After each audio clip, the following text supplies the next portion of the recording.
and I looked at Christy reaching, and the blood that just kept gushing out of her mouth, what do you do?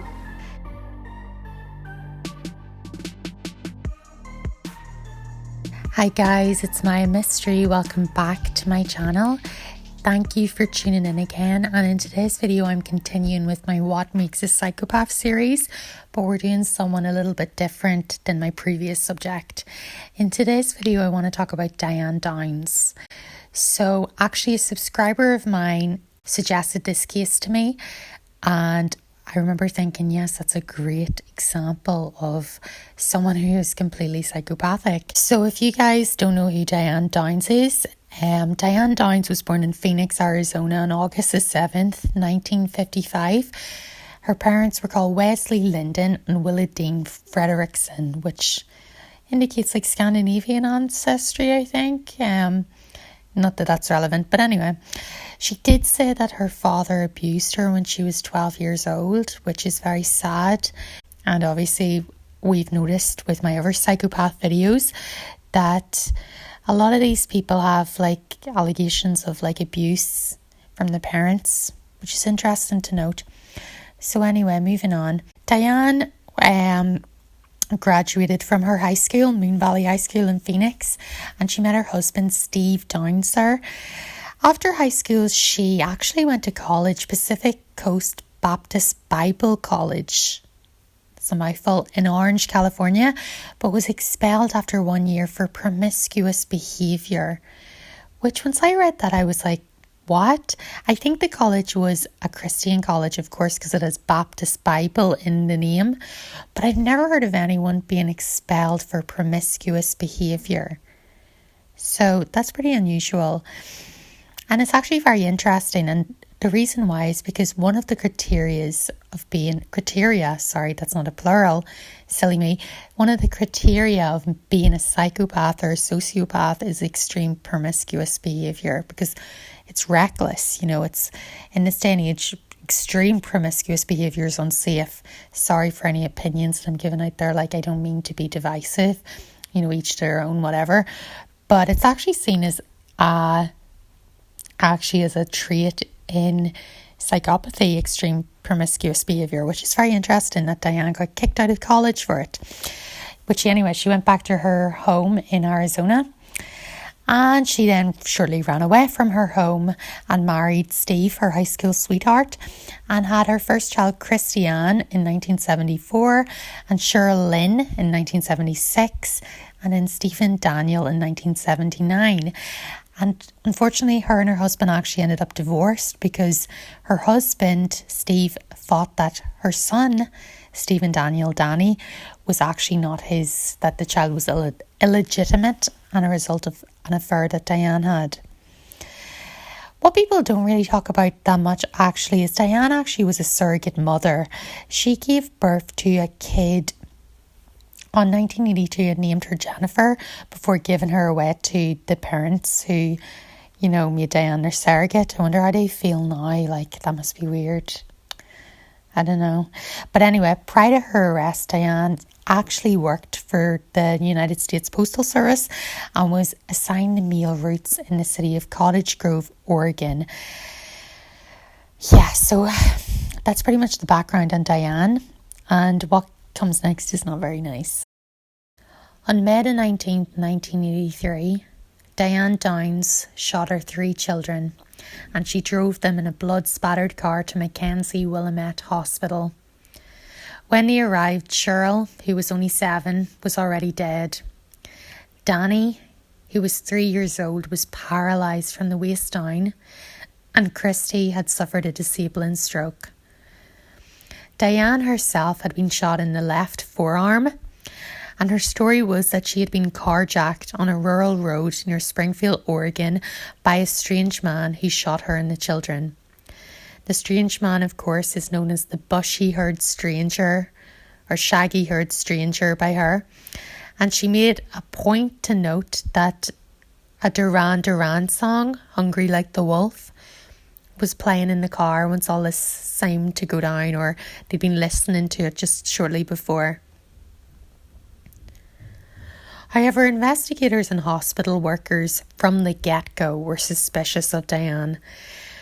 What's really interesting is they claim that her manner was a bit too calm for a person who had experienced such a traumatic event, which is very interesting to me and to everyone else who's well versed on like symptoms of psychopathy and sociopathy, because being calm in extreme situations is seen to be part of the criteria to meet the diagnosis of psychopathy. So yeah, it is very interesting about Diane that she was so calm immediately after all this happened, because it shows that, yeah, there's something a bit odd about her. What is also odd is that she made some weird statements to the police and to the hospital workers. One of these statements, if I remember correctly, I read this, was that she wanted to turn life support off for Christy. She said, oh, she's already brain dead, turn the life support off, which is very, very strange. And I can, from watching interviews of Diane, I can just imagine what she was like in the hospital. You know, most mothers would be beside themselves. Diane was probably telling anyone who'd listen about how she fought off this bushy-haired stranger. I wondered, was she even crying? I don't even think any reports said that she was crying, which is obviously extremely strange. If you're acting strange enough that hospital staff and police are immediately concerned about, you know, your behaviour, well, something's not right. And suspicions even got higher when Diane phoned her lover, who was a married man and a former co-worker. His name was Robert Knickerbocker, and he had been having an extramarital affair with her. So, yeah, that was kind of strange that she immediately phoned him as soon as she ended up in the hospital. Another thing is that the forensic evidence did not match her story. There was no blood spatter on the driver's side of the car, nor was there any gunpowder residue on the driver's door or in the interior door panel. Her lover, Robert, also reported to police that Diane had stalked him and seemed willing to kill his wife if it meant that she could have him to herself. He stated that he was relieved that she had left Oregon and that he was able to remain with his wife and, you know, work in their marriage. Also, Diane did not disclose to police that she owned a .22 caliber handgun, and that both Steve Downs and Robert informed them that she did. Investigators later discovered that Diane had bought the handgun in Arizona, and while they were unable to find the actual weapon, they found unfired casings in her home with extractor markings from the same gun that shot her children. So yeah, highly, highly suspicious. But one of the most damaging reports to Diane in this whole thing, and it's actually crazy if you think about it, was how witnesses saw her car being driven very slowly to the hospital at an estimated speed of 5 to 7 miles per hour, contradicting her claim that she drove to the hospital at a high speed after the shooting. So why would she be driving so slowly to the hospital if she was not waiting for her children to die? Based on this and additional evidence, Diane was arrested on February 28th in 1984, 9 months after the shooting, and was charged with 1 count of murder and 2 counts of attempted murder and criminal assault. So the prosecutors for Diane Downs argued that she shot her children to be free of them so she can continue with her affair with Robert Knickerbocker, as she claimed that he let it be known that he did not want children in his life. Much of the case against her rested on the testimony of her surviving daughter, Christy, who, once she recovered her ability to speak, described how her mother shot all 3 children while parked at the side of the road and then shot herself in the arm. Christy was 8 years old at the time of the murder and 9 years old at the time of the trial. Christy also told a friend of her grandparents before all of this happened that she was scared of her mother, which is very, very sad. Diane Downs was convicted on all charges on June the 17th, 1984, and was sentenced to life in prison plus 50 years. She would have to serve 25 years before being considered for parole.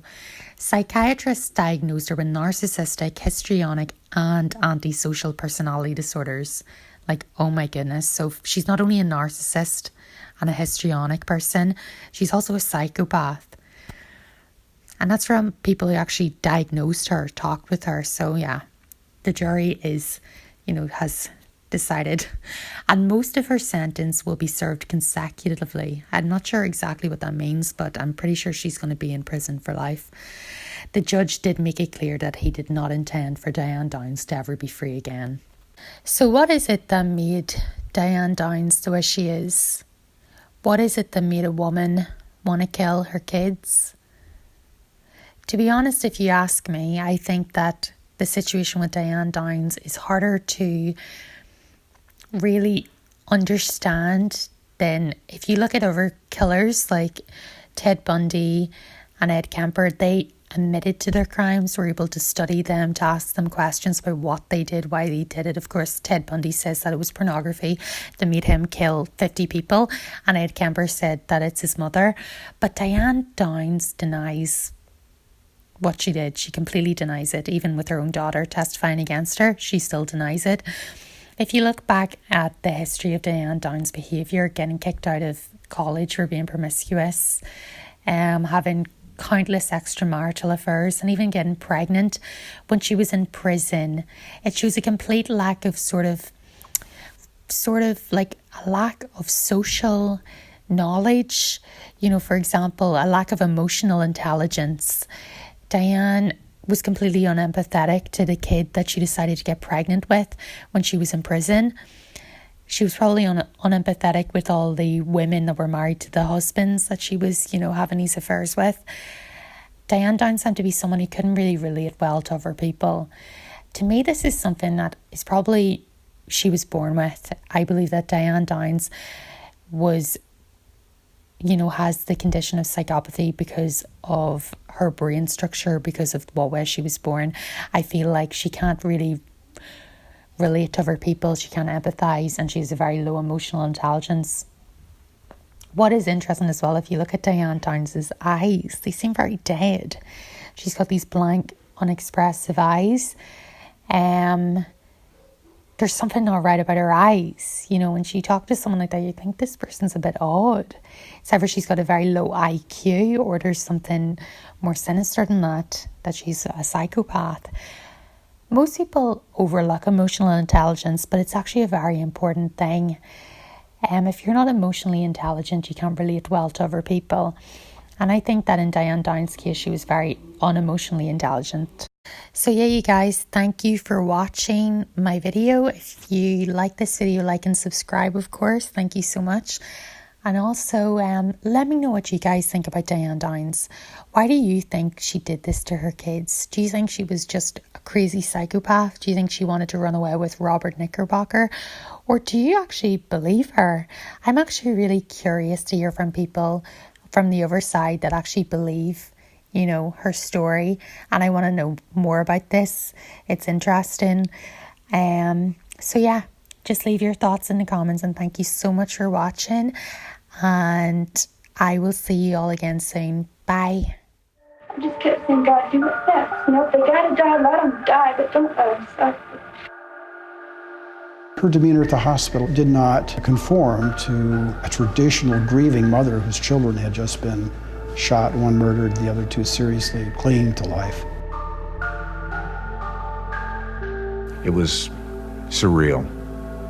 When I was finished taking care of Christy, then I sought out her mother, and to my complete surprise, Diane was non-emotional, not a tear in her eye.